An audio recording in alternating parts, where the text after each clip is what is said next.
Kelley, what is missing middle housing? So missing middle housing, it's a movement to help solve that mismatch between what the U.S.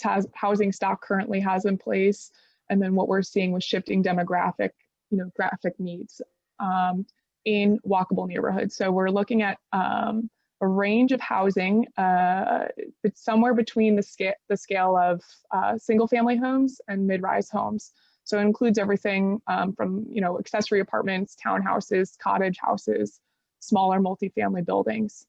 So again, it's middle because it sits between single family and mid-rise, and then missing, again, going back to zoning codes, primarily, it's been illegal or restricted since about the 40s.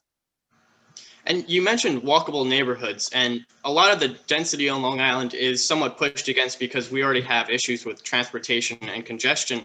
So what is the focus on downtowns, and how could that help improve the growth of Long Island? So, when we started looking at multifamily development, a number of us flew around the country to areas where we saw growth in that young, talented workforce market.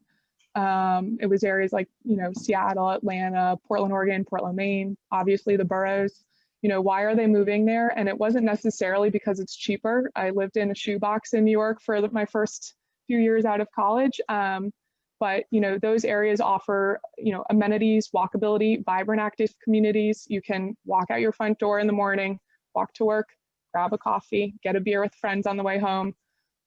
It's a lifestyle choice, and so we have been, and we're starting to see that change on Long Island, but we've been lacking that.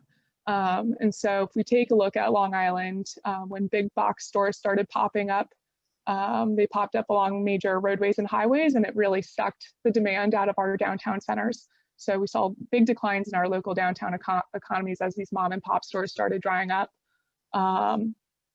People like their suburban neighborhoods and their white picket fences. It's why, a lot of people move out to Long Island.